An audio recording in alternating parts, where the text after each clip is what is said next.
Ariel, Dios te bendiga, mi hermano. Qué bueno tenerte con nosotros en la tarde de hoy. Un saludo especial para ti, hermano. Y tu esposa también. Muchas gracias, Josué. Para mí es un gran privilegio estar aquí, como siempre, poder compartir contigo y también con tu amada audiencia. Y realmente es un gran gusto. Muchas gracias. Ariel, ¿cómo te está yendo? ¿Cómo te ha estado yendo? Hace unos meses te casaste. Eh, ¿Estás en una congregación sirviendo? Cuéntanos cómo va todo, hermano. Sí, por la gracia de Dios me ha estado yendo bien. Actualmente estoy sirviendo en una iglesia bautista. Como tú bien mencionaste, el año pasado, en julio, me casé con mi esposa Rosy. Y pues, ¿qué te puedo decir? Ha sido una gran experiencia y nada, aprendiendo mucho, creciendo mucho. Qué bueno, mi hermano. Qué bueno. Y damos gracias a Dios porque hemos sido bendecidos por ti, ¿verdad? Cómo Dios te ha estado usando. Ariel, mucha gente se pregunta de dónde nosotros venimos, los evangélicos, cuáles son nuestras creencias y por qué se nos llama así, cuál es nuestro origen. Y quisiera que compartiéramos en esta tarde por qué nosotros somos cristianos evangélicos. Sí, claro que sí. Creo que para responder esta pregunta es necesario primero contestar qué es el evangelio, para qué somos evangélicos, ¿no? Esta pregunta es muy importante y de hecho creo que todos nosotros damos por sentado el significado de la palabra evangélico porque es una palabra que está en nuestro lenguaje cotidiano, si somos cristianos, ¿verdad? Eh, a nosotros nos llaman cristianos evangélicos, nosotros nos consideramos evangélicos, llamamos a otros hermanos también evangélicos. Sin embargo, muy pocas veces puede que no nos sentemos a considerar el significado de esta palabra. La forma más simple de definir qué significa ser evangélico es analizando la etimología de la palabra evangélico. ¿De dónde proviene la palabra evangélico? Bueno, proviene de la palabra evangelio, que son las buenas nuevas de salvación a través de Jesucristo. Así que la definición más sencilla es que un evangélico es alguien que ha creído en el evangelio de Jesucristo. Es alguien que cree el evangelio, es alguien que confiesa el evangelio y es alguien también que proclama el evangelio. Es alguien que predica las buenas nuevas de salvación de que Cristo murió por nuestros pecados, conforme a las escrituras, que Él fue sepultado y que resucitó conforme a las escrituras. Eso es un evangélico. Es alguien que ha creído en Jesucristo, alguien que lo ha reconocido como su Señor y su Salvador, y es alguien que vive una vida de acuerdo a los estándares de la palabra de Dios. Así que podríamos comenzar definiendo que ser evangélico es eso, es alguien que ha creído en el evangelio. Sin embargo, también Uh -huh. podemos decir que una persona evangélica es alguien que pertenece a una denominación evangélica. Uh -huh. También lo podemos definir por ese lado. Sin embargo, aquí me gustaría hacer una pequeña observación. Ser evangélico no es pertenecer a una denominación en específico.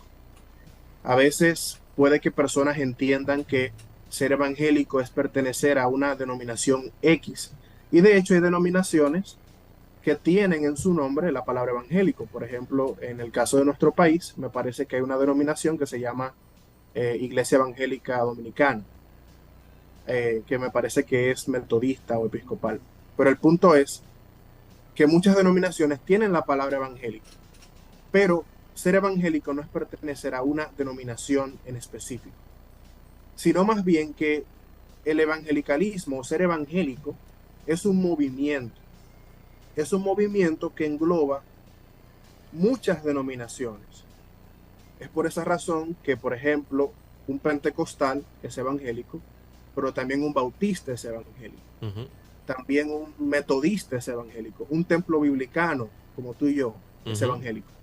Entonces, ser evangélico es más que pertenecer a una denominación, sino que es un movimiento.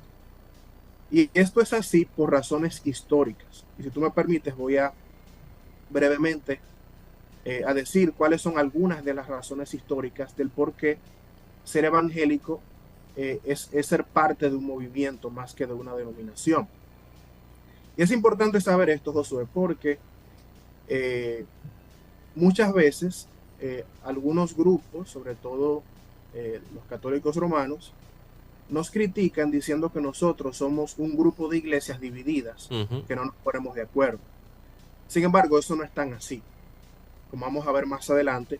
Y me gustaría hablar un poco del por qué históricamente somos evangélicos. En el siglo XVI, como posiblemente muchos de los que nos escuchan saben, y si no lo saben, pues vamos a decirlo, sucedió lo que nosotros conocemos hoy como la Reforma Protestante, que fue la separación de la Iglesia Católica, que era la iglesia institucional de ese entonces, eh, de un gran grupo de creyentes que querían hacer un retorno a la Biblia. Y su principal líder fue Martín Lutero. Este retorno a la Biblia era necesario porque la Iglesia Católica había dado más importancia a la tradición que a las escrituras.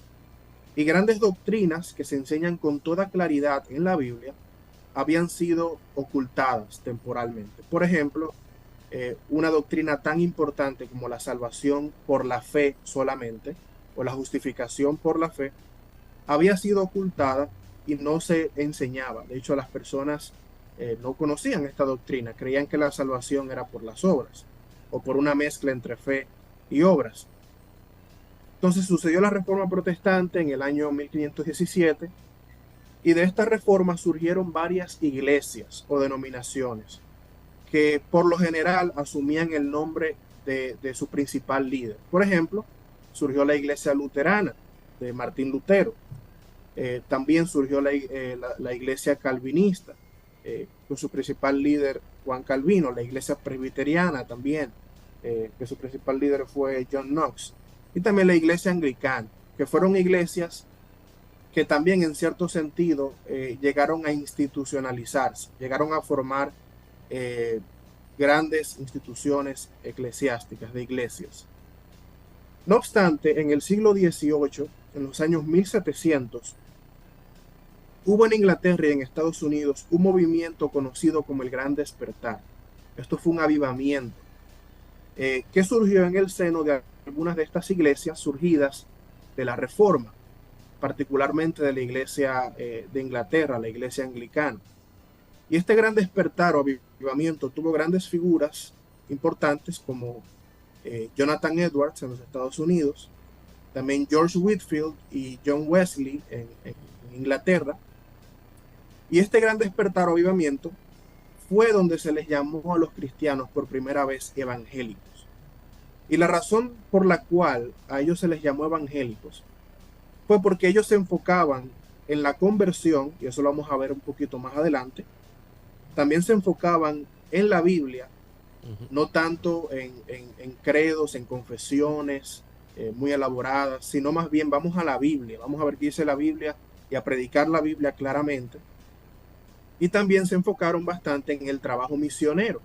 De hecho, cabe resaltar que fue a partir de ese tiempo, del siglo XVIII en adelante, que hubo una gran explosión de obra misionera. Muchos misioneros salieron por el mundo. Tenemos un Guillermo Carey, tenemos en el siglo XIX un Hudson Taylor, que fueron a países donde hasta ese entonces el evangelio no había sido predicado, como China, India, países del Asia, etc. Este primer despertar o primer gran avivamiento fue seguido por un segundo gran despertar. Este fue especialmente en los Estados Unidos. El primer gran despertar fue en Inglaterra, en Estados Unidos, pero el segundo fue especialmente en Estados Unidos y sucedió en el siglo XIX. Este segundo gran despertar o avivamiento tuvo figuras importantes como Charles Finney y también D.L. Moody, que él vivió de hecho aquí en Chicago, donde actualmente yo estoy. Así que a raíz dos grandes avivamientos fue que empezó lo que se conoce como el movimiento evangélico, eh, donde, como te mencioné anteriormente, se hacía énfasis en la conversión. Estos predicadores salían al aire libre a predicar el evangelio, grandes multitudes creían en el evangelio de Jesucristo, hacían mucho énfasis en el trabajo misionero, en el activismo social. Entonces, de ahí en adelante fue que ocurrió este gran movimiento que conocemos como el evangelicalismo, y surgieron muchas denominaciones que son las que conocemos hoy. Entonces, eso es un poco de la historia del movimiento evangélico. No sé, José, si te gustaría compartir, comentar algo. Sí, Ariel. Me gustaría preguntarte, hay acusaciones en contra del movimiento cristiano evangélico de parte de la Iglesia Católica Romana, con el hecho de que nos dicen que somos, que nosotros iniciamos en el siglo XVI con Martín Lutero, y que solamente hay una iglesia, que es la iglesia verdadera, la que el Señor fundó en el principio, y que, como tú ahorita decías, somos una división y que somos un pueblo falso porque estamos divididos, y además comenzamos 1500 años después de que el Señor se fue. ¿Cómo nosotros podemos refutar esta creencia o esta acusación que se nos hace? Ok, excelente pregunta. Bueno, diciendo en primer lugar que nosotros sí creemos que hay una sola iglesia. Lo que nosotros no creemos es que la iglesia sea una institución visible o una estructura visible, como en este caso es la iglesia católica. Nosotros creemos que la iglesia es el cuerpo de Cristo, el cuerpo místico de Cristo, que está conformado por todos aquellos que han puesto su fe en Cristo, independientemente de su denominación. Y aunque si bien es cierto, hay muchas denominaciones cristianas, eh, es cierto también que nosotros consideramos como hermanos a todos aquellos que han confesado a Cristo como Señor y Salvador, independientemente de si diferimos en cuestiones menores de doctrina. Así que esa acusación no es tan verdadera, porque si bien es cierto, hay diversidad en el mundo evangélico, también hay unidad. Nosotros consideramos hermanos a todos aquellos que han creído de verdad en Jesucristo. Y también es importante aclarar, en caso de que algún católico nos esté escuchando, que en el Concilio Vaticano II, que fue celebrado en el siglo pasado, en 1965, por ahí, a partir de ese concilio, la Iglesia Católica oficialmente nos considera a nosotros, los protestantes o los evangélicos, como hermanos separados. Aunque sigue siendo un poquito extraño, ¿verdad? Ellos creen que nosotros también somos parte como de la iglesia. Espérate. Eso es importante, Ariel, que tú mencionas, porque no mucha gente sabe eso que tú acabas de mencionar. Estamos hablando de que a mitad podríamos decir más o menos del siglo pasado, la Iglesia Católica Romana se reunió y aprobó que la Iglesia Evangélica se considera como hermanos separados, lo que antes no existía. Correcto, porque en concilios anteriores, de hecho, ellos nos habían considerado como anatemas, nos habían considerado como personas que estábamos fuera de la salvación porque estábamos fuera de la iglesia. Sin embargo, la Iglesia Católica, al menos oficialmente, enseña que nosotros somos hermanos separados, que sí hay como medios de salvación en las iglesias evangélicas, y nos consideran hermanos. Claro, eso es debatible, porque una cosa es lo que ellos digan, otra cosa es lo que nosotros creamos. Nosotros creemos que todos aquellos que han creído en Cristo, independientemente de su denominación, si verdaderamente han creído en Jesucristo, si han puesto su fe en Jesús y en su obra en la cruz, creemos que son salvos. creemos que son nuestros hermanos. Pero también nosotros creemos, Josué, que nadie es salvo por pertenecer a una denominación. Nadie es salvo por ser bautista, ni por ser de templo bíblico, ni por ser pentecostal. Nadie es salvo por pertenecer a una iglesia o una denominación. Una persona es salva si pone su fe en Jesucristo, independientemente de su denominación. Amén, amén. Estamos de acuerdo. Yo creo que todas las iglesias evangélicas creemos eso. Correcto, sí, así es. Todos nosotros creemos eso. Entonces, pero dije eso de la Iglesia Católica porque, por si algún católico escucha, que él sepa que oficialmente la Iglesia no considera a las iglesias evangélicas como bajo maldición, como se hizo en el pasado, sino que la consideran hermanos separados. Y Ariel, de hecho, sí. Yo quiero también hacerte una pregunta que va de la mano con lo que estamos hablando y la Iglesia Católica Romana, porque hay muchos cristianos evangélicos que al no estudiar quizá profundamente lo que cree la Iglesia Católica, puede llegar a pensar que la Iglesia Católica está completamente errada en todo lo que cree. ¿Qué tú piensas de eso? Porque cuando nosotros estudiamos algunas cositas nos damos cuenta de que, y tú has sido testigo de los debates que hemos visto entre hermanos evangélicos y católicos,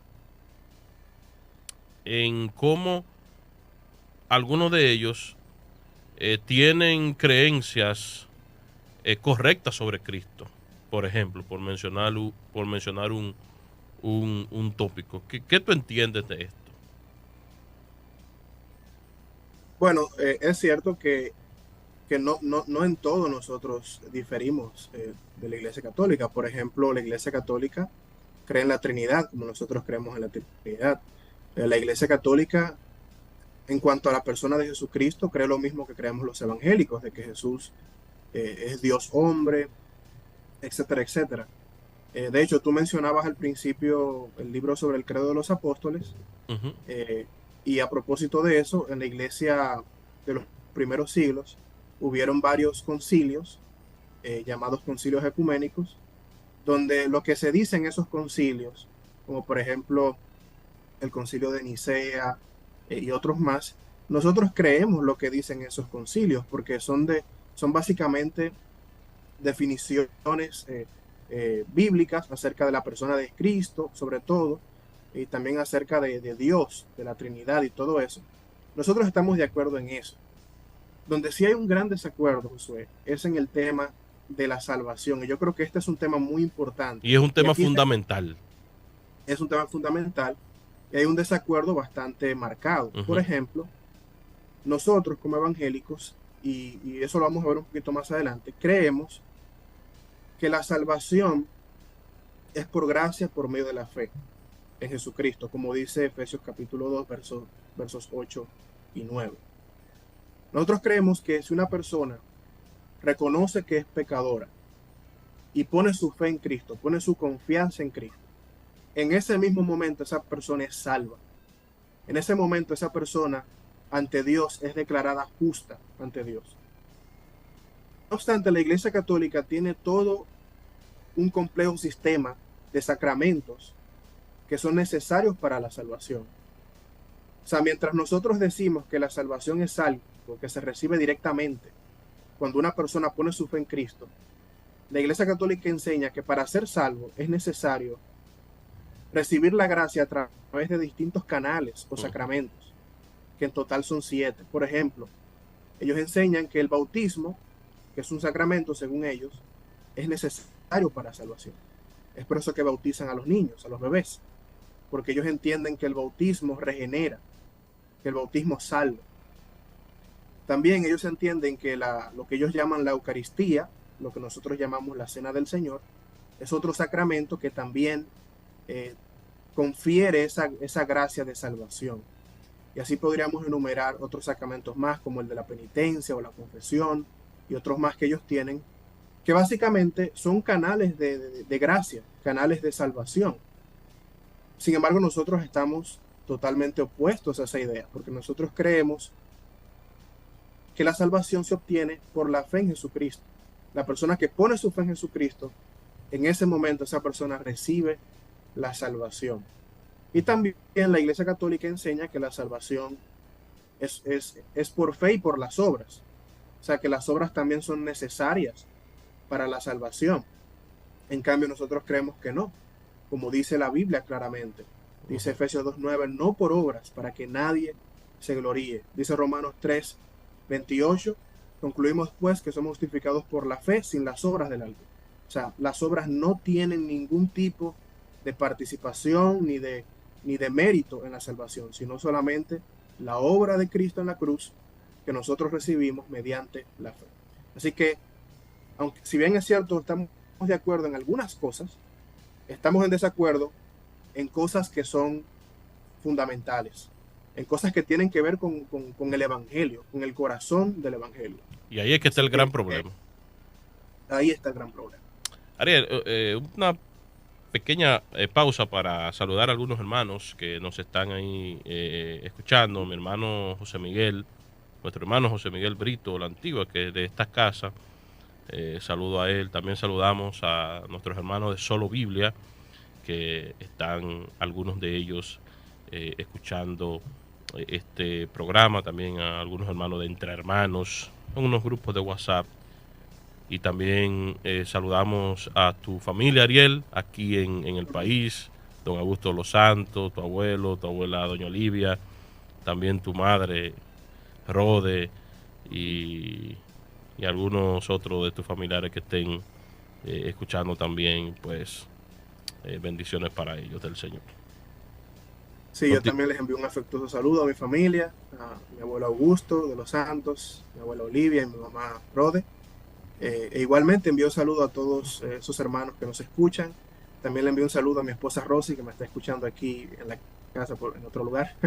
Así que le envío un saludo a todos. La mandaste un chinlejo. Sí. Bueno, déjame saludar también a nuestros hermanos de la iglesia del Gregorio Luperón, que algunos sabemos que están ahí escuchando también, así para ellos, fuerte abrazo también. Ariel, ya yéndonos a las doctrinas que nosotros consideramos que nos distinguen como evangélicos, háblanos un poco de eso. ¿Qué creemos nosotros que son doctrinas fundamentales los evangélicos? Perfecto. Bueno, este es un punto muy importante. Y aquí me quisiera enfocar un poquito más el resto de nuestra plática. Hay 4 grandes verdades que yo quisiera enfocarme hoy. 4 grandes verdades o enfoques en la que todos los evangélicos creemos, estamos de acuerdo. Y estas 4 verdades son, en primer lugar, una centralidad en la Biblia. En segundo lugar, una centralidad en la cruz. En tercer lugar, una centralidad en la conversión. Y en último lugar, una centralidad en el activismo, es decir, en el evangelismo, en las misiones y las reformas sociales. Estos 4 enfoques fueron desarrollados por un teólogo británico llamado David Bevington, en un libro que él escribió en los años 80 acerca de qué somos como evangélicos. Así que me gustaría, Josué, ir una por una y definiendo estas 4 verdades o 4 enfoques en las que todos estamos de acuerdo. En primer lugar, como evangélicos nosotros creemos en la centralidad de la Biblia. Nosotros creemos que la Biblia, como palabra de Dios, es nuestra máxima autoridad y es nuestra regla de fe y conducta. Es decir, todo lo que necesitamos creer acerca de Dios, acerca de la salvación, acerca de nosotros, y todo lo que necesitamos saber para saber cómo vivir una vida que agrada a Dios, está revelado en las páginas de las Escrituras. Y debemos ir a ellas para saber qué debemos creer y cómo debemos vivir y no en ningún otro lugar. Y nosotros creemos que esta idea es bíblica. Por ejemplo, 2 Timoteo 3:16, un pasaje muy conocido, dice: toda la escritura es inspirada por Dios y útil para enseñar, para redarguir, para corregir, para instruir en justicia, dice el verso 17, a fin de que el hombre de Dios sea perfecto, enteramente preparado para toda buena obra. Así que nosotros creemos que la Biblia, como palabra de Dios, como dice este versículo, que toda la escritura es inspirada por Dios, es nuestra máxima autoridad, porque solo ella es la palabra de Dios. También dice 2 de Pedro, capítulo 1, versos 19 al 21, lo siguiente: tenemos también la palabra profética más segura, a la cual hacéis bien en estar atentos, como una antorcha que alumbra en lugar oscuro, hasta que el día esclarezca y el lucero de la mañana salga en vuestros corazones. Entendiendo primero esto, que ninguna profecía es de interpretación privada, porque nunca la profecía fue traída por voluntad humana, sino que los santos hombres de Dios hablaron siendo inspirados por el Espíritu Santo. Así que la Biblia es la palabra de Dios y por tanto ella es nuestra máxima autoridad, es nuestra autoridad infalible. ¿Qué quiere decir esto? Que la Biblia no tiene errores, porque es la palabra de Dios. Y como es la palabra de Dios, ella debe ser el objeto de toda nuestra confianza y de toda nuestra seguridad. Toda palabra humana debe ser evaluada a la luz de las Escrituras. Todo sistema de creencias, todos los credos, todas las confesiones de fe, todas las declaraciones de fe, deben ser evaluadas a la luz de las Escrituras, porque solo ellas son infalibles y sin error. Así que nosotros como evangélicos tenemos esta seguridad y esta confianza en la palabra de Dios, una centralidad en la Biblia. No sé, José, si te gustaría añadir algo. No, seguimos adelante, hermano. Ok. Segundo lugar, una centralidad en la conversión. Como evangélicos, nosotros creemos que todo ser humano es pecador y por tanto tiene una necesidad de conversión o una necesidad del nuevo nacimiento para que sean salvos. Dice Romanos 3:23, por cuanto todos pecaron y están destituidos de la gloria de Dios. De igual manera, en Marcos capítulo 1, verso 15, vemos allí la predicación con la que Jesucristo inició su ministerio diciendo: el tiempo se ha cumplido y el reino de Dios se ha acercado. Arrepentíos y creed en el Evangelio.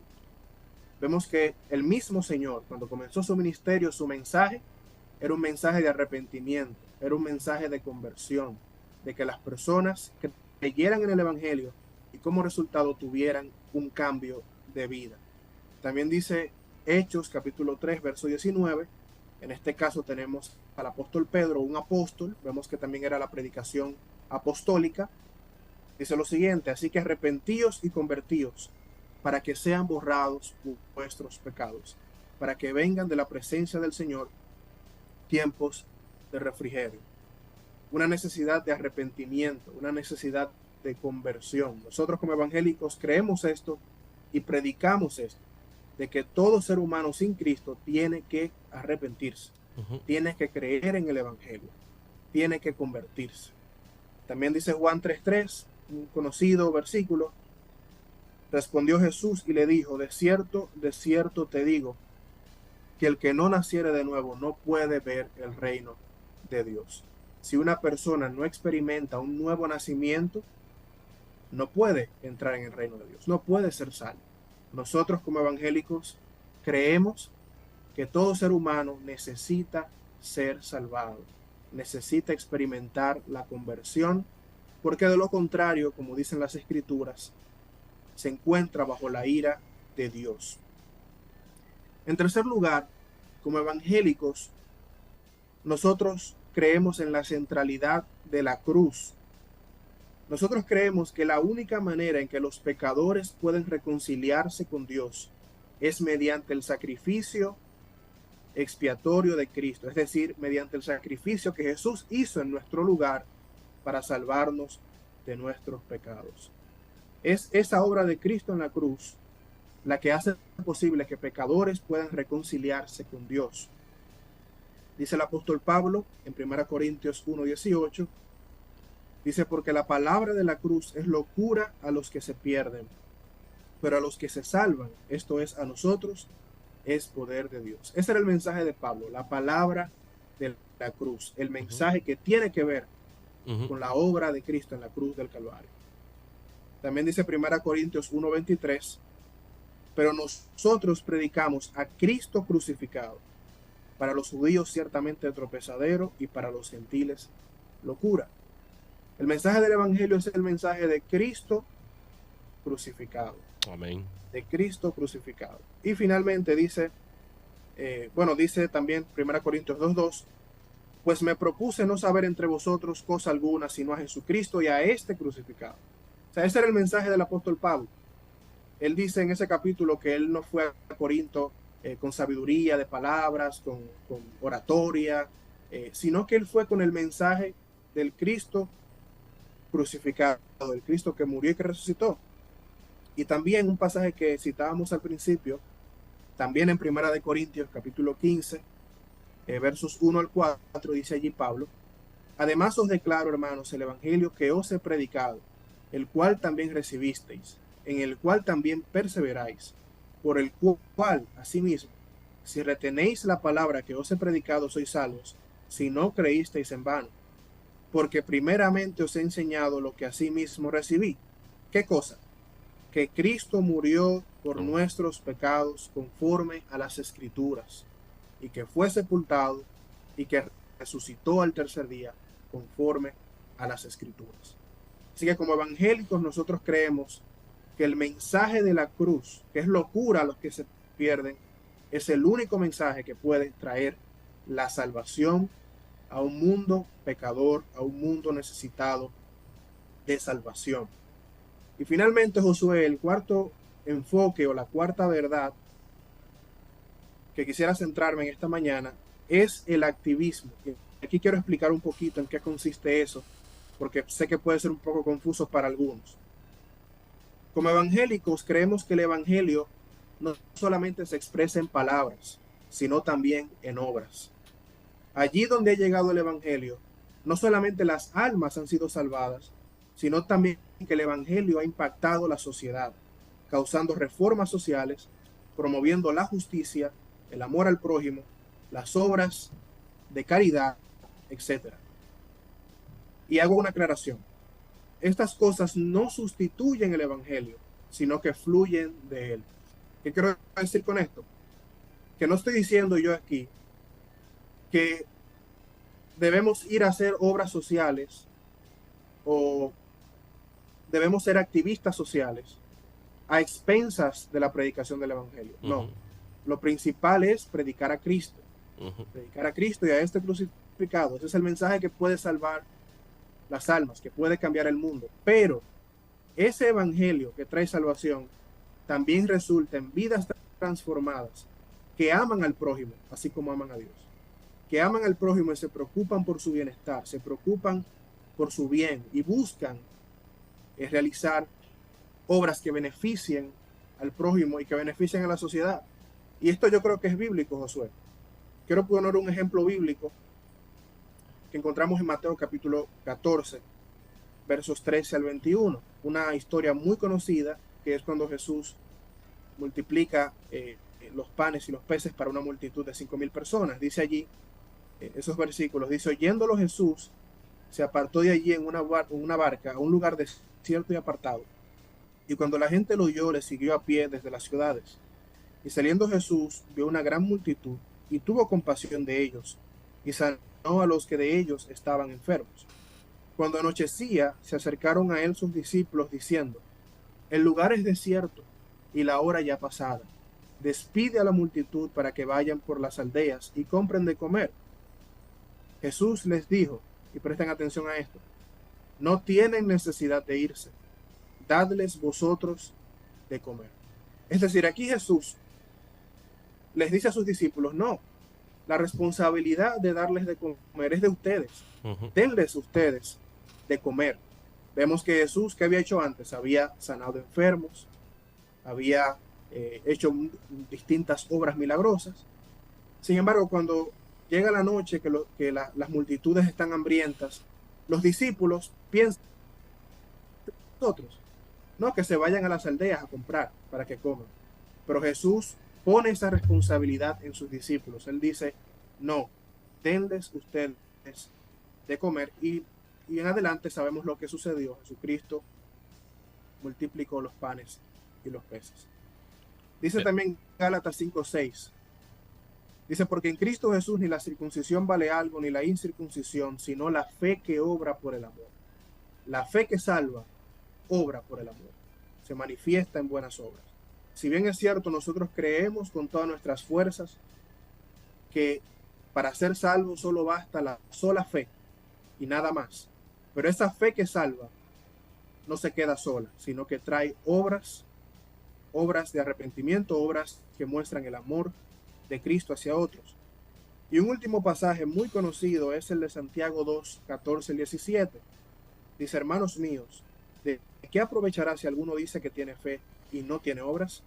¿Podrá la fe salvarle? Y si un hermano o una hermana están desnudos y tienen necesidad del mantenimiento de cada día, y alguno de vosotros les dice, id en paz, calentaos y saciaos, pero no les dais las cosas que son necesarias para el cuerpo, ¿de qué aprovecha? Así también la fe, si no tiene obras, es muerta en sí misma.